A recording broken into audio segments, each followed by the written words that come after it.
Well, welcome everybody. I'm so pleased that you have chosen to be with me today. And what we're going to be doing is working with Faber-Castell's Try It box. And this round, we're doing the wet medium so that there are a variety of water-soluble materials that we'll be looking at. And yeah, whether you're total beginner, or maybe you're somebody who has never used Faber-Castell products before, you've made an excellent choice to look at this Try It box. It's got fabulous materials in it, highly pigmented. They do what they're supposed to do.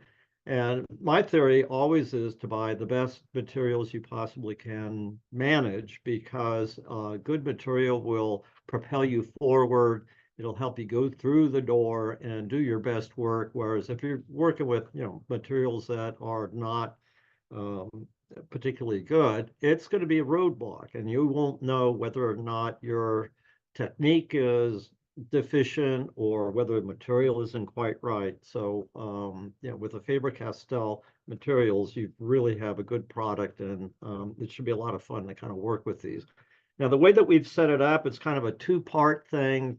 Today, we're just going to get the materials out, the little category, the categorization of what is in there, and then I'll show you the properties of the materials and give you some insights on how to use them. And then on the 18th, I believe we were scheduled for another Zoom where we're actually going to do kind of a step-by-step thing, so that I'll be showing you how to do put a lot of the materials together, and then you kind of see their actual use in terms of a finished project. But the other thing I think is really important to stress is that, again, if you're a beginner, if you're learning, or even if you're an accomplished artist, I think it's really important to keep in mind that what the goal is for you to express yourself creatively, and not necessarily to try to copy somebody else's style or whatever.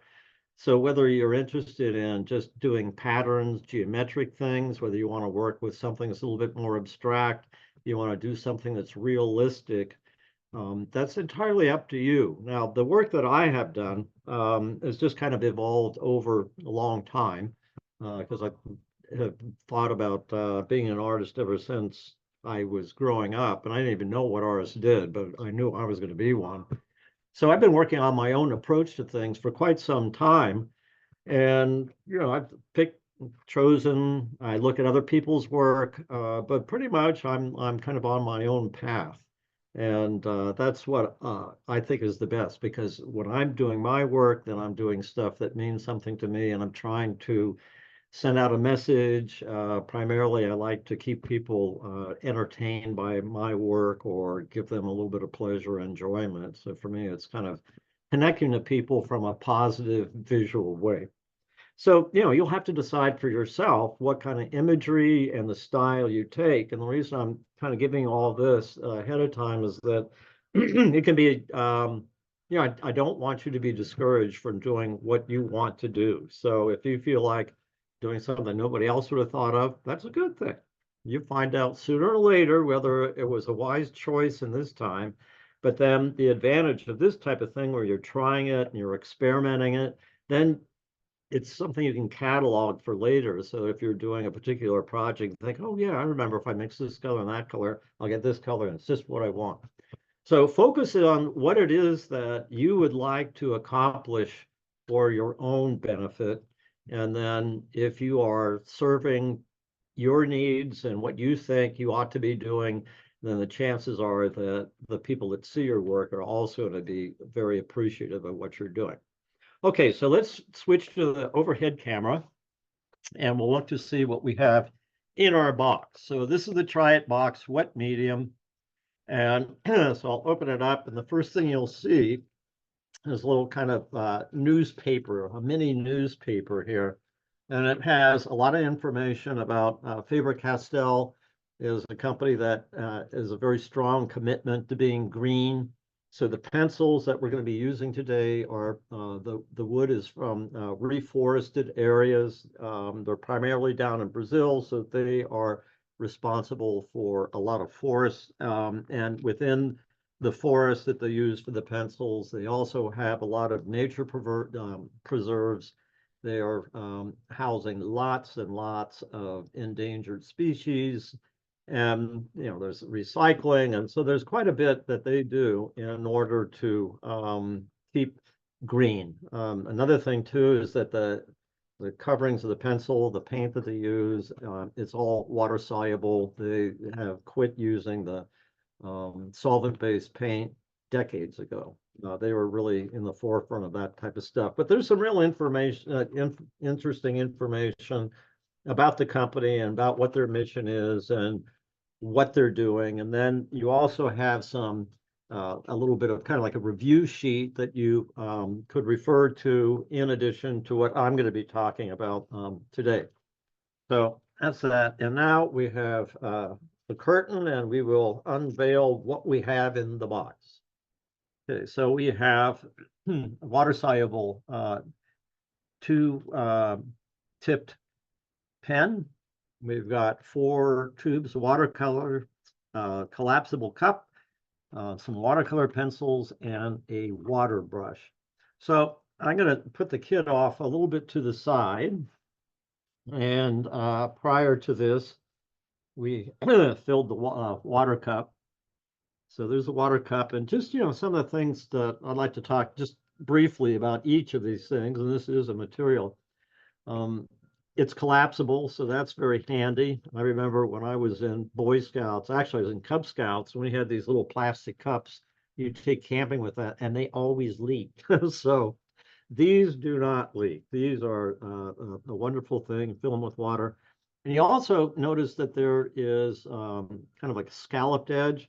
What's really nice about that is that we're going to be using a water brush. We'll talk about that in a minute. But if you have a regular paintbrush or something like that, a watercolor brush, once you clean it,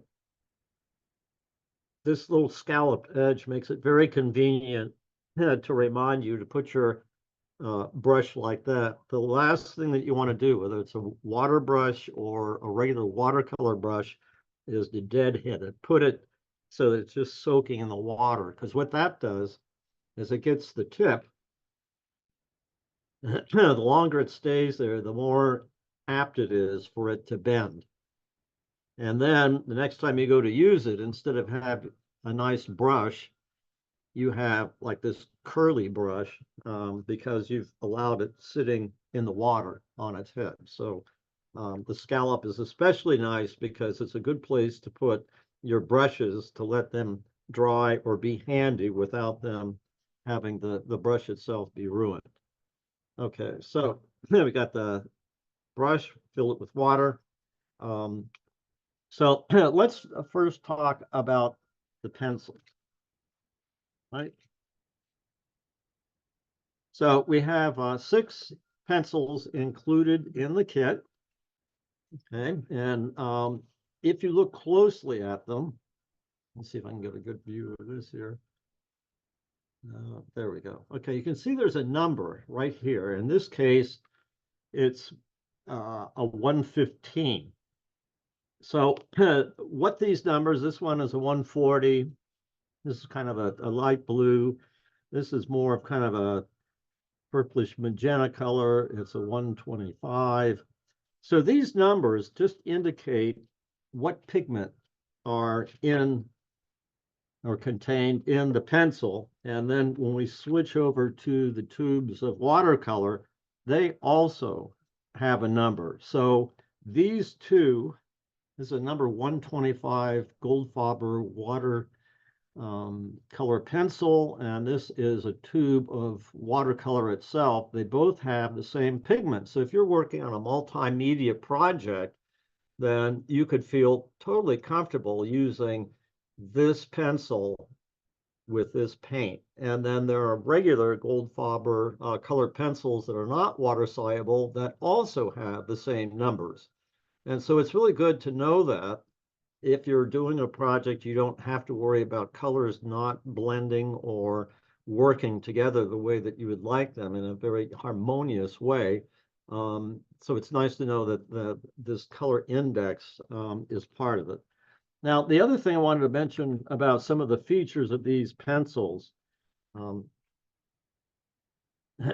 along there, the first they come in 60 colors. So we've got 6 of them here, and the 3 primary ones that will get us able to do just about any other kind of color as a blending are the light blue and this kind of magenta color and the yellow. These 3 colors, I'll show you how you can mix them together, and so you can expand the range of the colors you can get just with these 6 sets. Now, I have complete sets of all sorts of the pencils that Faber-Castell makes.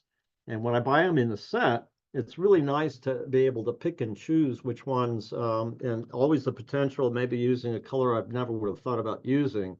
But essentially, there are a lot of times there are some colors that I may very rarely use. So it isn't that you're going to be necessarily at a disadvantage if you don't have all 60 pencils. It's very nice to have that selection, but you could be thinking about what kind of colors you want to use. And in this tryout box itself, this is a really good range of colors, and we'll kind of put those through the paces. Now, I was going to mention this is made from the reforested wood. All the pencils, Faber-Castell is very focused on premium quality. So even though this is what people would consider maybe more of a creative studio student beginning level pencil, it's still the best of that kind of pencil you can possibly get. And as I'll show, they really do what they're supposed to do. So one of the things that makes it especially nice too is there's a thing called SV bonding. And that's the way that the pencil is constructed. So if you can imagine it, you've got a slat of wood, you have grooves in it. They take the color leads, which have been a combination of a variety of materials and extruded. They're put into these slats. Another piece of slat is put on top of it, so it's almost like a pencil sandwich. And then they're cut out individually after they're glued. The gluing is an important process because the SV bonding simply means that when Faber-Castell makes any of their pencils, it's glued along the entire barrel. So that means that, it's best to take care of your pencils, don't drop them because that can break the lead occasionally. So if I were accidentally to drop a pencil and I did get a lead break, then I don't have to worry so much about it because when I sharpen to get to that point, nothing's going to happen. It's just going to sharpen. In pencils that are not glued along the entire barrel, and perhaps you get a little glue spot here, and a glue spot here, and a glue spot here, if the lead breaks anywhere in between those glue spots, when you go to sharpen the pencil, then the whole lead is going to just disappear. It's going to either fall out or it's going to continue to break until you get beyond that break point. So it's good to know that you'll get plenty of use out of your pencils and you're not going to waste anything because of that special gluing that Faber-Castell goes to in order to make sure that you get the best. All right, so starting with the pencils, let me pick the first 3 that I mentioned. And again, it's just always really nice to have a full range of these things. But what is particularly nice about these colors, you can use them to effectively mix just about any other color that you can imagine. All right, so let's go with this magenta color first.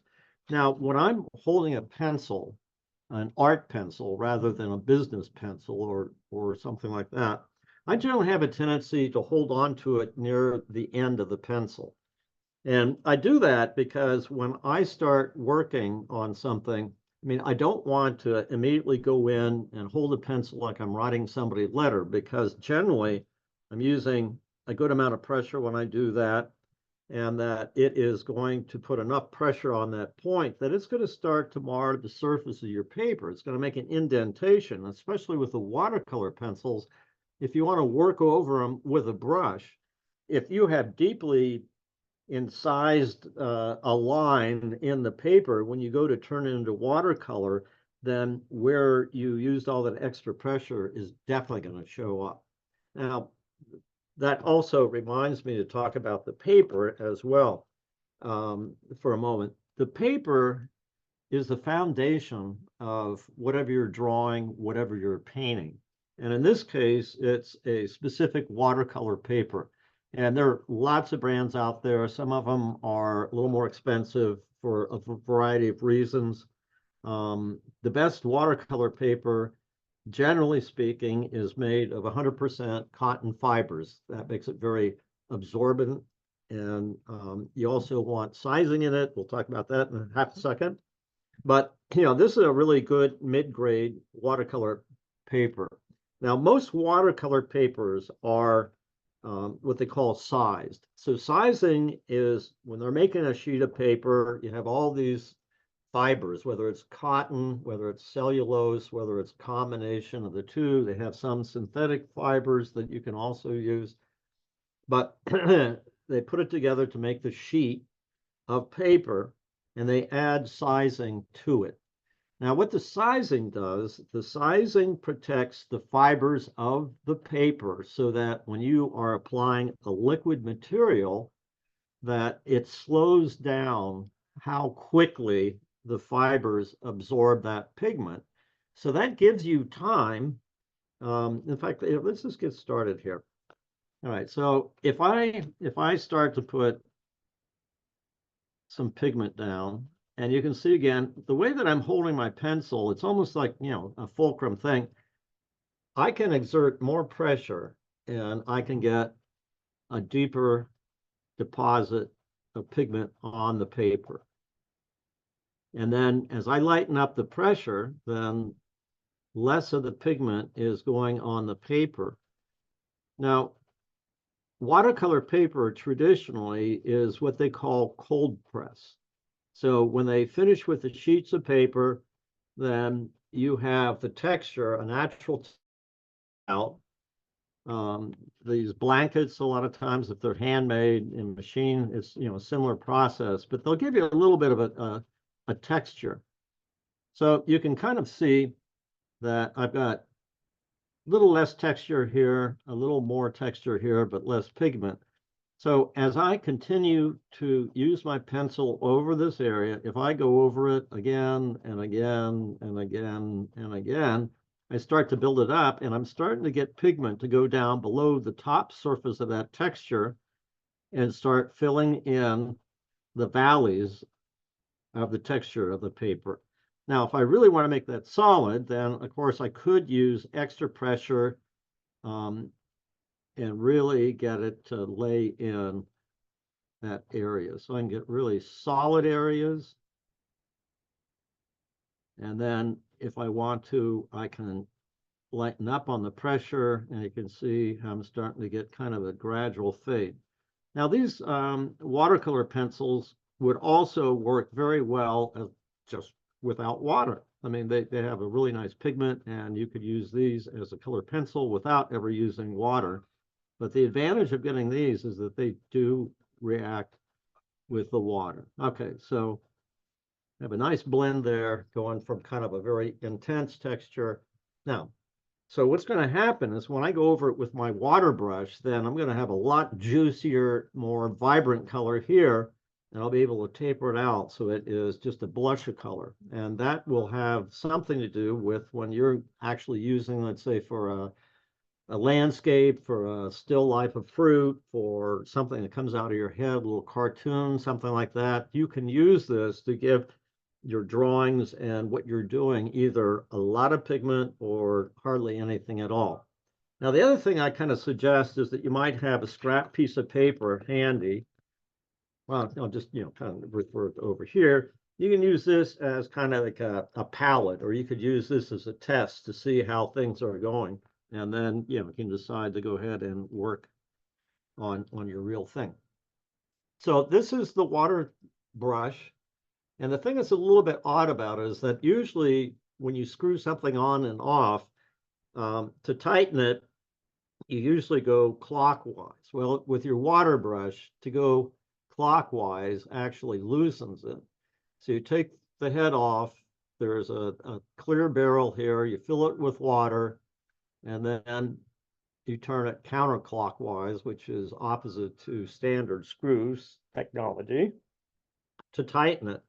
Now, when I squeeze, what happens is the water travels from the barrel and into the brush. So I can have, I don't run out of water this way. I can keep on squeezing it and getting the water to come out so you can use it in a very nice and fluid way. So I just have some water. I'm going to get the brush wet.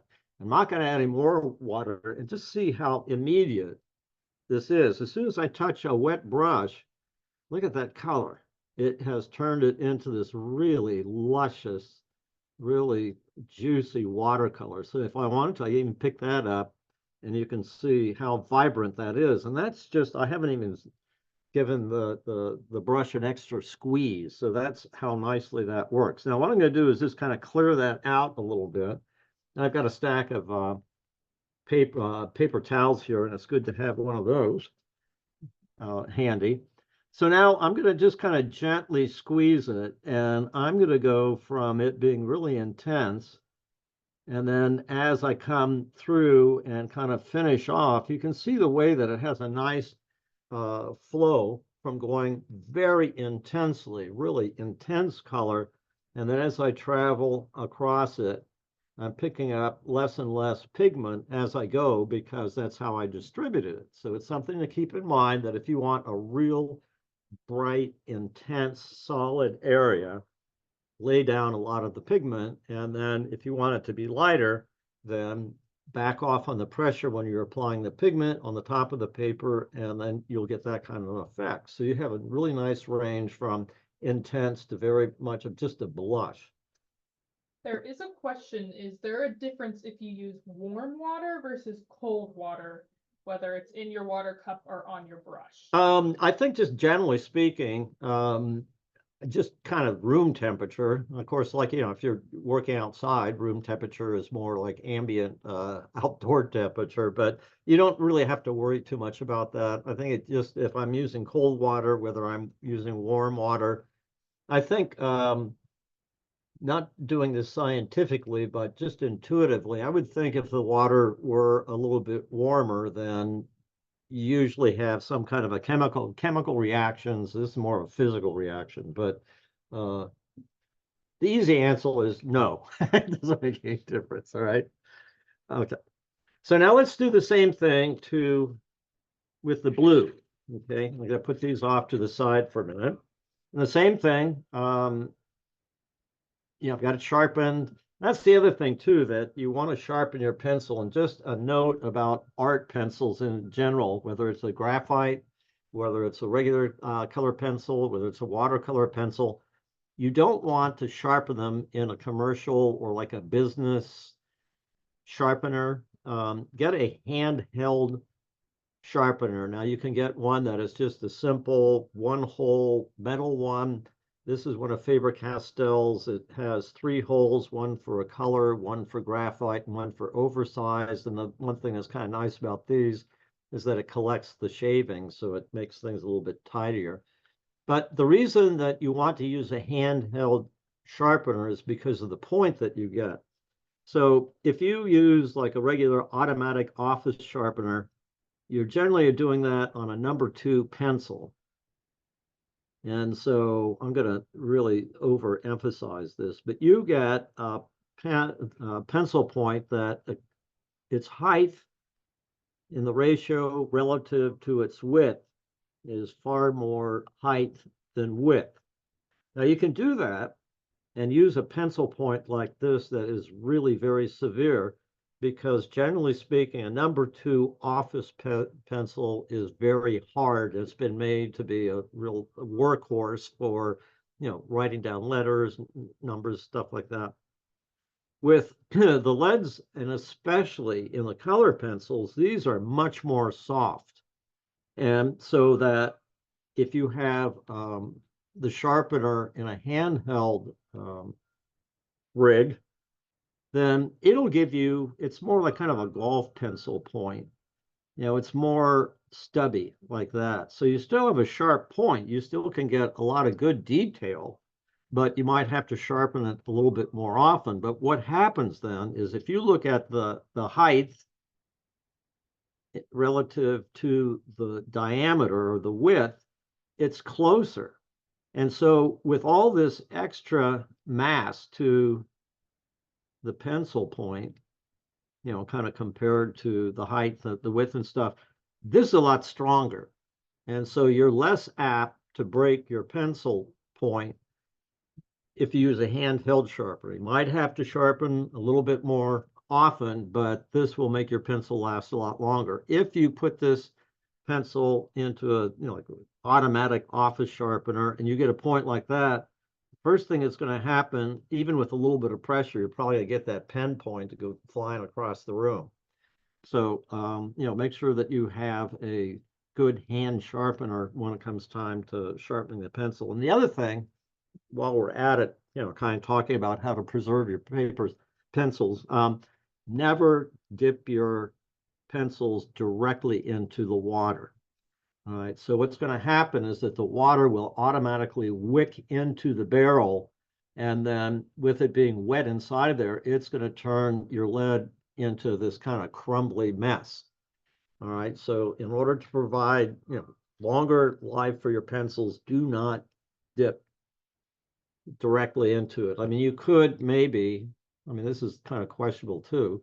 I mean, you could just put a little bit of water on your pencil if you want it to be kind of soft to begin with, but I have never really found too many uses for having a soggy watercolor pencil. It's better to draw with it and then turn it into watercolor. All right, enough about that though. So they do the same thing with the blue that I did with that magenta color. Once again, as I start to build up a layer of blue, I'm going to use less pressure as I come to my right. I go back down on top.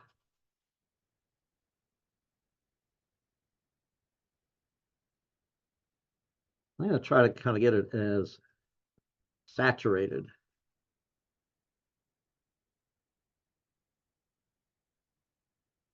Okay, do the same thing. I'm going to just take a little bit of water that's on the brush itself, and then you get this really nice juicy blue.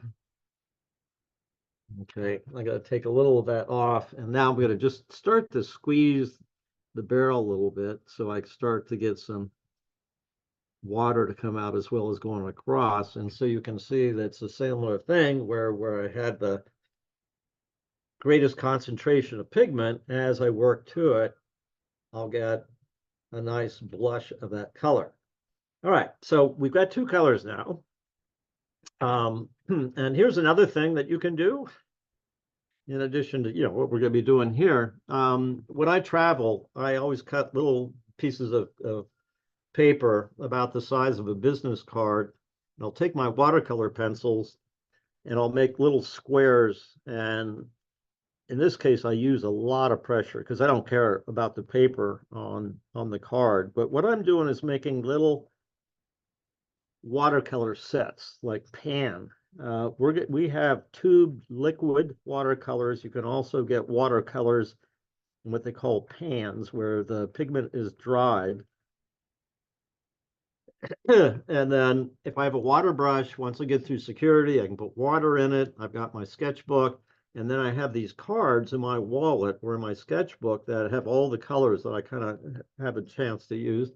And that what I'll do is use that as a way to get some color on my brush. And then when I go to work in my sketchbook, then I can apply them like I'm using pan watercolors. Now, the reason I did that is that I want to kind of get a similar blend going from very intense to something that's a little bit less intense. Now let's get the blue and see what happens when we put the blue on top of that. Okay, let me get more concentration here.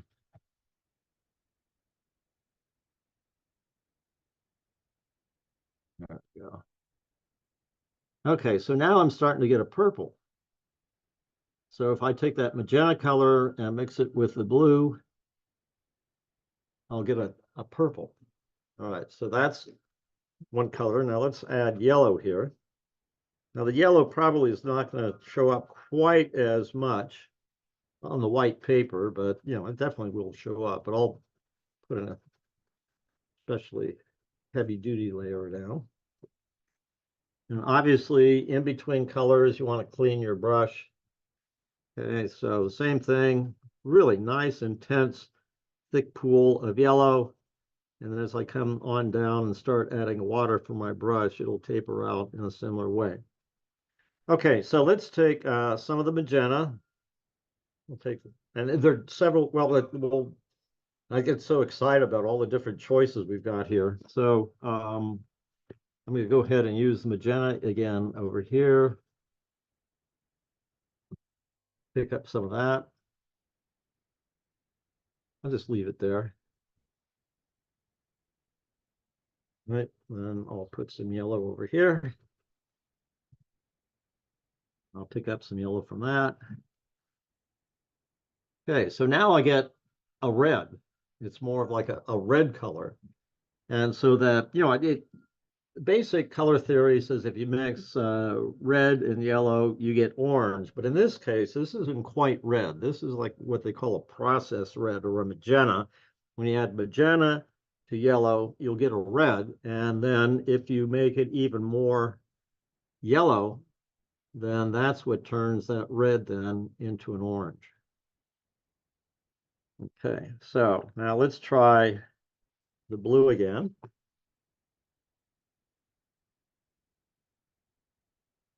Nice concentration of blue here. Mix a little bit of water with it. Yeah, I'll pick up, I think I get enough yellow. Ah, green. So now we have a green. So the yellow and the blue will make the green. Yellow and magenta will make red. Even more proportion of yellow makes it orange. Okay. And so let's see what combination we've made. Purple. So you can make the secondary colors very easily with just using these three. Now we also have this color of blue. Let's see what happens if we take that blue.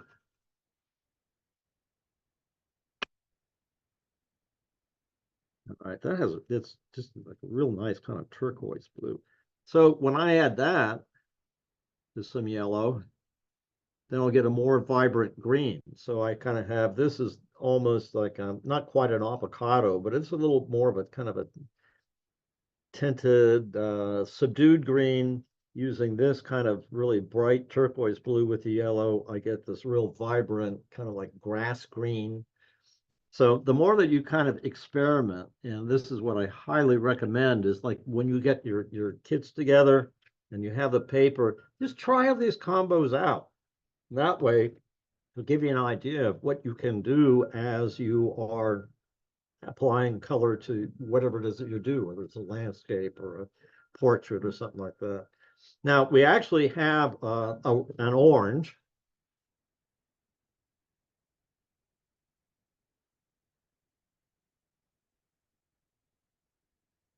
So I can mix that up.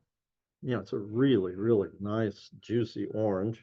That sounds like I'm talking about something to eat, a snack. If I add a little yellow to it, then it's a vibrant, very active, perky kind of light orange. And it kind of, by comparison now, it's making our fabricated orange more of a tone color. So you could do a drawing or an area that has this, and then you could pick this up over here, and then you could add it to it in areas where you want a shadow or something like that. Okay, now this is probably a good time to talk about the sizing of the paper. So as I had mentioned, watercolor paper is made specifically to help protect the fibers and slow down the absorption of the pigment into the paper fibers. So let's say that, okay, I go ahead and I take this. Now I like this one here for this step part of the demo. I'm gonna move this over a little bit. Okay, so I got this. And I'm gonna put this down on top of it. And I think, oh, that's way, way too bright. I want it to be a little bit more subtle. Well, what's nice about this, the sizing has still protecting the fibers. The pigment that I put down there hasn't quite been absorbed by the fibers yet, so it is reversible to some extent. So if I take a paper towel and I blot it, okay, then I have a lighter tone. Now, if it didn't have the sizing in there, then that pigment probably would go right to the fibers, and I couldn't, even with the blotting of it, I couldn't pick enough of it up to make much of a difference. And then a lot of times, if I add some water to that as well, I can pick up even more of it than that. And the idea, of course, like, if I just let it absolutely dry, then there's a pretty good chance that even with the sizing, it still has stained the paper. But you can really manipulate things as you're working because of the sizing. So again, if I come up with that same blue and I put this down here, I start working with that. While it's still wet, I mean, I can kind of come in here and say, well, this part is way too dark. And I've actually, if I get it immediately instead of let it sit, I've removed most of it. And so you can do quite a bit of revision as long as you work through it, promptly. And the sizing will be your friend in terms of being able to lift that pigment from the paper. So other things you can try. I can wet the paper first. In this case, I would not work directly onto the paper because with a wet paper, that surface is very vulnerable. The more water you add, the softer everything gets. And if I would take a pencil, even though this lead is relatively soft, it still would have a scratching effect going into that. It's not great for your pencil. It's certainly not good for your paper.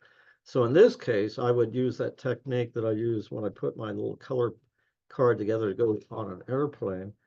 I would come back and then I would work into that wet area. So this way you can get washes, you can get the pigment to start spreading. Maybe I'll want to get the paper even wetter.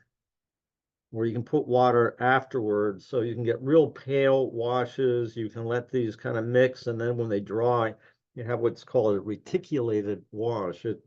Individual little bits of the pigment have formed a bit of a pattern, and that's what a lot of watercolor is about, is like, where do you get these kind of interesting blends and flows of pigment.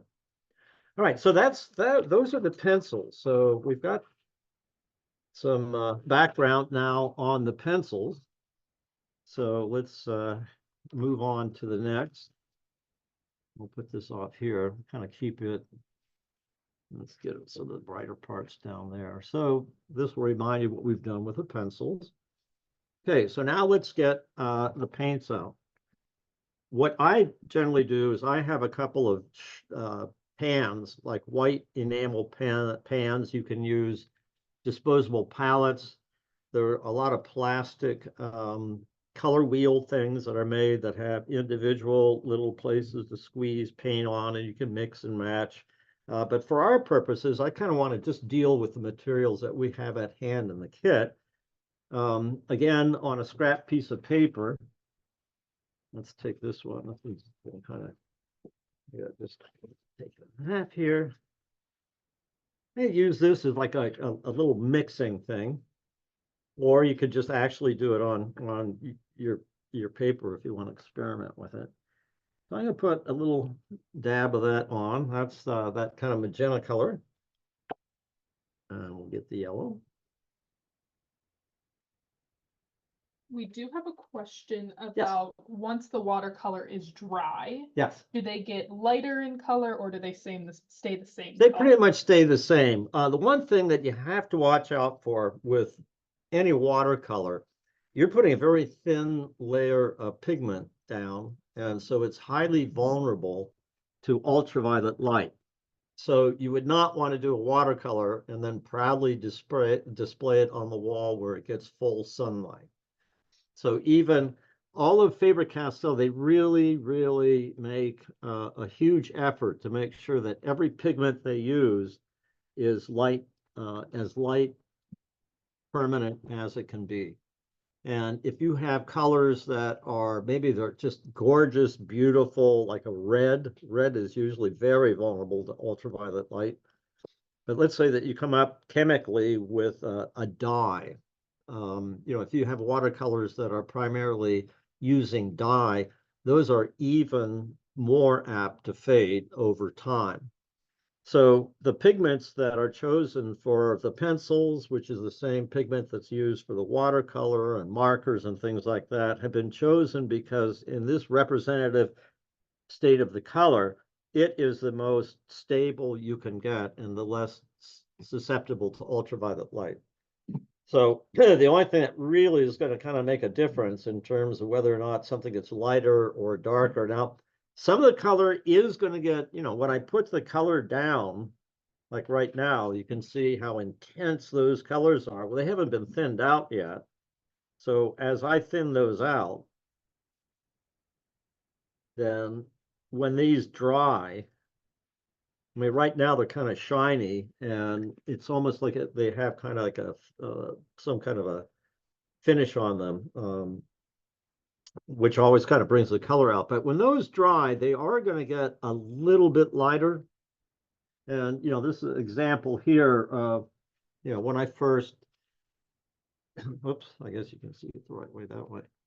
All right, in this case, this is pretty true to the intensity and the saturation of the color, but you can kind of see that, in through here, you see the washes, and you kind of see what's happening here, that reticulation I was talking about, because this is wet and it's still wet, then some of that pigment is starting to migrate into the wet areas, and you're starting to get a really lovely kind of pattern and a distribution of the pigment in a wash that is very characteristic of watercolor. Okay, so again, in this case, these were very intense, similar to this. When they dried, they're still very intense, but they aren't quite as 100% pigment as they were when they came out of the tube. But anyhow, so with the pigments, when they're thinned out, you may have a pigment that is like absolutely light safe, in most cases would last for 100 years. But once it's put in a watercolor, it's going to have more vulnerability to ultraviolet light, even though it's rated as very high in a regular pencil. If it's a watercolor pencil, it's going to have slightly reduced quality to it in resisting the ultraviolet light because you're putting such a thin layer of that pigment down. Okay, so I hope that answered the question. And I would like to give you a 15-minute warning. Oh wow, we gotta start moving. I've been too much fun. Yeah, okay. All right, so here's the yellow. And so as I add it to the magenta, you can see how nice of an orange that makes. All right. And then, if I go through here, I'm gonna make this really, really thin. And then I'm gonna make this a little bit heavier. So this is a good thing to just play with these things. Find out when you put a lot of full strength yellow on top, just a little bit of magenta. All right, if we do something slightly different, really make this kind of very intense.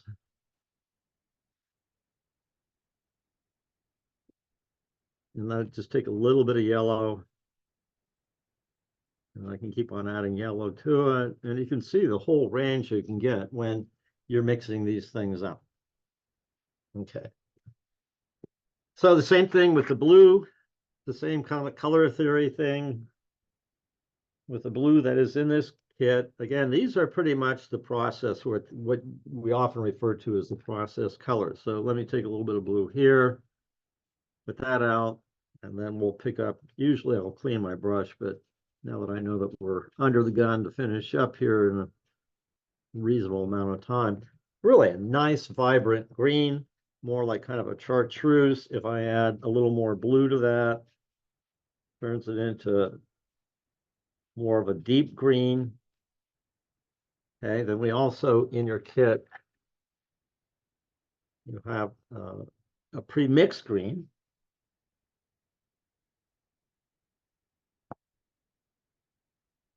Okay, so then if I add a little yellow to that,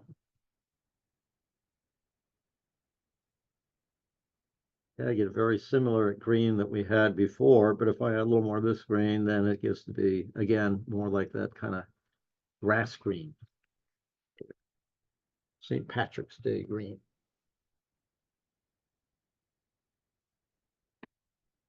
Okay, so one very last thing before I show you one little teaser for what we're going to be doing next. This is the water-soluble marker. It's a gold Faber marker. It's got a brush point. You can see the way it looks more like a paintbrush. And so what's nice about that, if I use a little bit of pressure, but then if I really bear down on it, I'll get a transference or like a thin to thick, and that's much more dynamic. And then I have on the other end, I have a fixed point that is really good for drawing lines that are uniform. Now these are water soluble as well. And so what I'll do, and what I like about the brush point is that depending on how I'm holding it and the way that I'm doing it, it goes from a thin to a thick to a thin. So when you're making curved lines, especially, it has a tendency to give you the sense of the form of an organic shape rather than something that is a little more regular. Okay, so I'm going to let that dry for half a second. Now, if I want to, I can get a little water on my brush, and then I can start working against the lines, and I'll get this really nice kind of bluish, warm gray. So I've started off just with like a very graphic image, like a real hand-drawn looking image with that marker. And then just by using a wet brush, I can come through here. And then if I squeeze the brush a little bit, you can do this with either the watercolors or the pencils, the same type of thing. Squeeze the brush, and then I'm getting the pigment to flow. And then I can just go back and forth and move that pool of water around to where I want there to be a light value. Okay, and then, I can actually paint, picking this up. I can do some more. But you see it's kind of a bluish gray. It's actually, I meant to say it was a cool color. Okay, so then, once I have something like that, then if I want to use the pen and the pencils and the watercolor together, I'll just kind of pick up a little bit of my magenta from here, maybe mix it up a little bit like that. So I can go back into here and then start to get a little bit of tint and work into it. I mean, yeah, and just kind of play with it and see what you can do with it.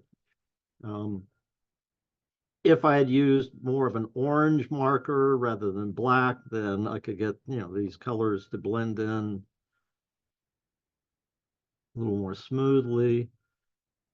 But you have a lot of options now with using, whether it's a color one of these or whether it's the black one, and you can kind of combine the two together. So a lot of times what I'll do, let's draw another. I always draw pigs whenever I'm making references to pigment. Seems like a natural thing to do. Okay, and this is going to be kind of the territory we're going to be covering the next Zoom, is how to kind of use these together and how to do an actual finished drawing, but I'll do a couple of quick sketches.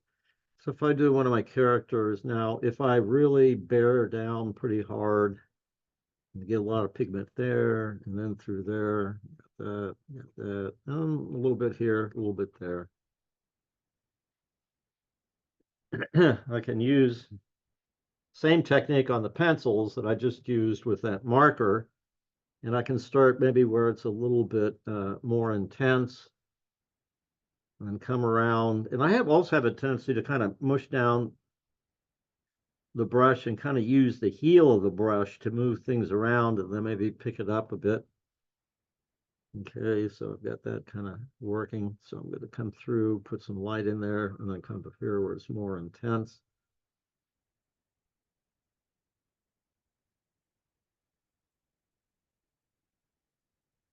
Okay.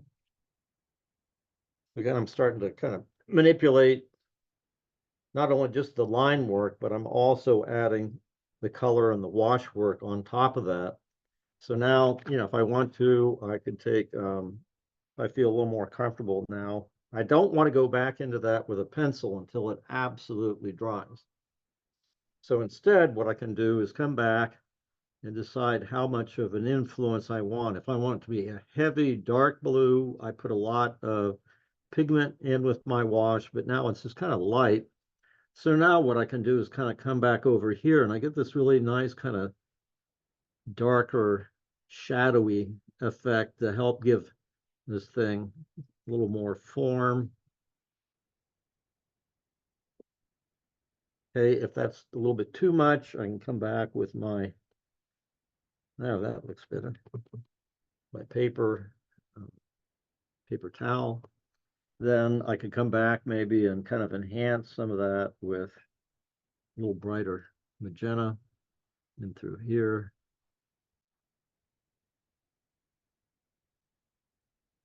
And reinforce that part.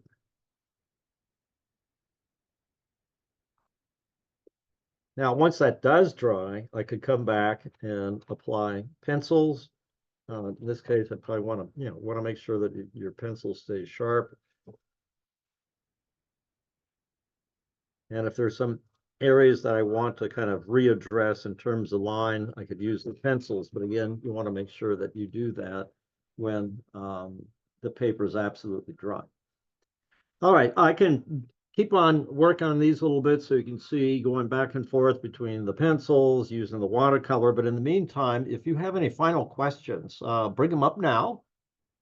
And next time, we're going to be doing a draw along thing. I will have a project for you set up, and then I will show you how I progress one step at a time. And then we'll have even more fun. This is just, I don't know if you can tell, but I've been using materials from Faber-Castell for quite some time. And I still, every time I have a chance to play with them, I end up doing stuff. I thought, oh, wow, maybe I can use that the next time I do so-and-so. All right, let's take this out. Is there any way to seal a finished watercolor painting to protect it? Is the question. Okay, say that again. Any way to seal a watercolor painting? Well, the only thing you have to worry about, I mean, once this is like, this has been in my sketchbook forever, and it helps that, when I'm done with it, I close it up and it's protected, and I don't rub my hands over it, just some real basic things like that. If I were to, let's say, oh, okay, I want to frame this and put it in a frame, there are a couple of things you could do with watercolor. You could get, they make glass and they make plastic that you could use in your frame that is blocks ultraviolet light, and then you're pretty good with that. The other thing that you want to be careful of is you don't want to ever put it in purposely, you don't want to spotlight it with a real bright light. Like if you ever go to a museum, you can tell that, let's say, drawings that Leonardo da Vinci or Raphael or someone like that did, if it's a drawing, it's on display on paper. When you walk into the room, the lights are very, very dim. And that's because they want to make sure that the ultraviolet light from gallery lights doesn't totally wash that out. But watercolor in itself, the only, aside from the light issues, exposing it to too bright of a light or to being exposed to a high moisture content, like you would not necessarily think it a good idea to put a watercolor right next to your shower stall, because all that steam and everything is going to, no matter what you've done to put it in a frame, it's still going to get in there, and it could. But there's unlike pastel. Now, at one point, we're going to do soft pastels. Those you could preserve with a fixative or something like that, because if you rub your hand over it, you're going to smear it. But these are permanent. I mean, nothing's going to happen to these unless I spill water or expose it to really bright light. So you don't have to worry about spraying it with anything. It'll stay the way it is, unless it's exposed to excessive light or moisture. Any other questions before we end up? I think you'll find, as I said before, the materials really are exceptional, and that's going to push you on to do really great things. And as one last example that I'll leave you with, when I was in kindergarten, that was the first time I ever heard about watercolors. I got so excited. The idea, it's like painting and drawing at the same time. And when the time came, I had the standard issue watercolor box. I won't mention a brand name, but they were horrible. They were just awful. All I ended up with is a wet, wrinkly, somewhat tinted paper, and I was so disappointed. So I just, I had it with watercolors the first grade. There was a girl sitting next to me, and I even remember her name, Anita Dawes. She did a nice watercolor of people ice skating, and that was mainly because it was just blue and white for the ice. But she was good too. And so I thought, she knows how to watercolor, I don't. All right, fast forward about 30 to 40 years, and I was illustrating children's books, and I had one book that it just seemed like the imagery had to have the characteristic of watercolor. So I begrudgingly bought a good set of watercolors, a good brush, and proper watercolor paper. And after the first couple of strikes, I thought, who knew after 40 years it wasn't me, it was these horrible watercolors I was using in first grade. I mean, to go from first grade to being, a kid book illustrator 40 or more years later, and me to finally discover that watercolor is now one of my favorite things to use.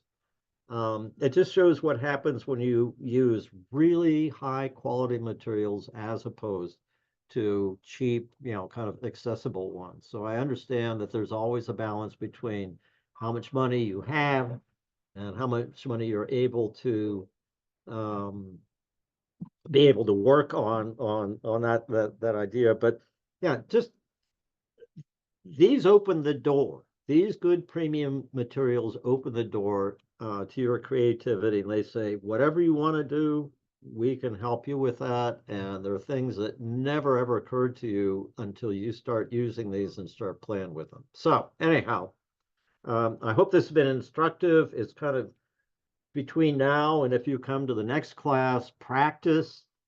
Get your kits. I've been told that the kits will be available in Michael's in 2 weeks. So that still would be enough time before our next presentation. So I hope that you can get your hands on these things and practice with them. Even, just try them out and see what they can do for you. Remember, watercolor paper for watercolors. And have fun. I guess that's the biggest thing, is just really enjoy what you're doing. And I thank you all for coming and checking this out. It's been fun for me, that's for sure.